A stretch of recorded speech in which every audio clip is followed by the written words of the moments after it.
Hi, my wonderful chefs. Welcome to Recipe Specialty, where we show you how to make a variety of dishes from eggs to exceptional. In this video, I'm going to make scallops wrapped in bacon. Preparing this is really straightforward. All you need is some fresh scallops, bacon strips, and some toothpicks to hold everything together. With that said, let's start cooking. The first thing I did was dry the scallops by patting them with paper towels, and then I set them in a bowl.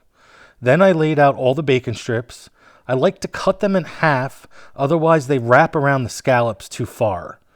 Then all you need to do is lay a scallop at one end of the bacon and roll the bacon over the scallop. Then insert a toothpick through it to hold it in place. When it comes time to cooking these, I find that it's easier and it cooks quicker with a smaller strip of bacon. Once all the scallops have been wrapped in the bacon, take a baking tray and line it with tin foil and set the bacon wrapped scallops out, spacing them evenly.